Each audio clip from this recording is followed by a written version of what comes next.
Welcome to Epic High School. This is David Geely with your daily announcements. Registration information for the 22nd, 23rd school year will be out January 6th. Students will need to register online by January 13th. More information about registration process will be shared in upcoming weeks. Connecticut High School senior pictures are ready to order and view. Your David Banks Studio yearbook photo. Please text code YBCR22 to 90738.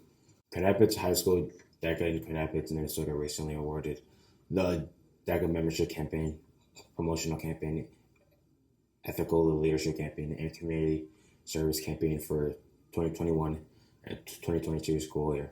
I'm proud to say Connecticut DECA is one of only 9 DECA chapters in the nation to be awarded top level for all 4 campaigns. There will be a driver education after school class offered after break for any student who is interested in getting a permit. This is only for students who need a permit. The class will be after school from 2:30 to 5 p.m. starting January 10th and ending February 7th. The class is only Monday through Thursday.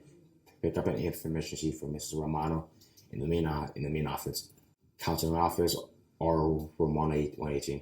Register as this class will fill quickly. Contact Mr. Grams if you have any questions. Show us the hardware and raise it high to celebrate a well-deserved championship. We will bring you the shots from the corner as well as the one in the empty net. Take a bow. Sports Night is next. Talk first about the boys hockey team. The Cardinals returned to action this week after getting a 2-week break over the holidays.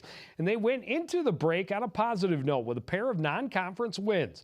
On Tuesday the 21st, the Cardinals welcomed 5-1 Roseville team to the Crick. Cards stopped their 3-game skid by dealing up a dominant performance over the Raiders from start to finish. Roseville started the scoring, but the Cardinals answered quickly. Nathan Clark flying down the right side, goes behind the net, tries the lacrosse-style goal. Keeper makes a save, but Ben Kish there to poke home the rebound, even to score at a goal apiece. Raiders took the lead again, but the Cardinals had the answer once more. Bowden stopped on the doorstep, but Tyler Barsness cashes in on the rebound, and the game is tied at 2 after the first period. Cards take their first lead early in the second. Kamani Poor dropping it off for Nathan Clark. He walks in and scores with a wrister just inside the far post. Roseville even the score, and again the Cardinals answered quickly. Turnover at center ice. Clark with another quick wrister.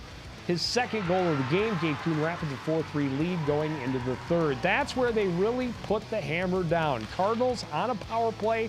Shot from the point is stopped, but Tandon Bush banks the rebound in off the goalie, making it a 2-goal lead. Power play was big for the Cards. They had 3 goals with the man advantage, and Clark completes his hat trick with an empty net goal late in the contest as the Cardinals cruise to a 7-3 win. The Cardinals alum there to take their hats off. The hockey team starts 2022 on a hot streak after grabbing some hardware at their holiday tournament. The Bluebirds were in South St. Paul last week for the Kaposia Classic, and they had to face some top-level competition to claim the crown. It started on Wednesday against Elk River, which is just outside the state's top 20. Bluebirds on the power play in the first. Kennedy Bolander gets in on the breakaway, goes to her backhand and puts CPCR on the board first. Just 2 minutes later, it's Lily McKenzie using her speed to get the corner and take the puck out front. She scores, and the Fighting Bluebirds have a 2-0 lead after the first period. McKenzie going strong to the net again midway through the second period. This time she stopped, but Brianna Qualley is there for the rebound. CPCR is rolling. Elk River on the power play in the third. Kylie Scott fires it out to center, and she's going to spring Brooklyn Johnson in on the breakaway. She scores top shelf. Shorthanded tally makes it a 4-goal lead. At the other end, freshman keeper Madeline Wastrel coming up huge. She stopped all 32 Elks River shots, second shutout of the season. Bluebirds had one more late in the third. Molly Terabeza hammering away. Johnson there to finish it off. Her second of the game helped CPCR advance with a 5-0 win. Well, on Thursday, the Bluebirds went up against 18th-ranked Roseville in the semifinals. The Raiders were 9-5-1 and coming off a 4-1 win over Prior Lake in the opening round. This one went to the very end to determine who would go to the title game. No score until early in the second period. Molly Terabeza takes it behind the net, finds Abby Ness at the back door. She scores, gets the Bluebirds on the board first. Late in that second period, stretch pass gets Brooklyn Johnson in behind the defense. Nice move to find a little space in the corner. She feeds out front. Terabeza able to poke it home, put CPCR on top by 2. But that didn't last long. The Raiders answer off the ensuing faceoff. Kate Haug's initial shot is stopped, but she slides it back out front.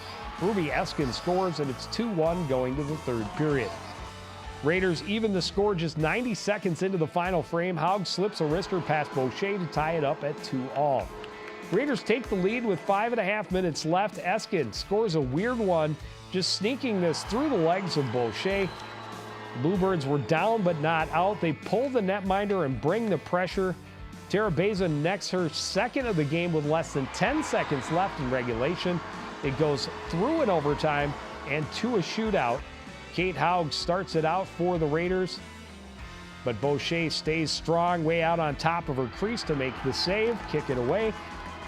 Kennedy Bolander first up for the Bluebirds. Big fake on the windup, slides a backhander into a wide open net. That's all it would take. Boucher stops all 3 Raiders in the shootout, and the Bluebirds go on to the championship game with a 4-3 win in the shootout. Another squad just outside the state's top 20 rankings. Royals had won 5 straight and outscored their opponents 15-6 during that stretch, but that streak was about to end. Bluebirds getting stronger throughout this tournament, and they dominate the Royals. No score until the third. Kylie Scott stepping in, scoring from the top of the right wing circle, her first goal of the season, and it turns out to be the game winner. Bluebirds get some insurance just 90 seconds later. Pressure again paying off. Abby Ness hammers a rebound between the keeper's pad. That puts CPCR on top by 2. Still a lot of time left. They put the nail in the coffin with a shorthanded tally late in the third. Ness with a strong forecheck finds Terabeza all alone in the slot. She scores to seal the deal. Wastrel needed just 13 saves for her second shutout of the tournament. And the Bluebirds raise the cup as champions of the Kaposia Classic.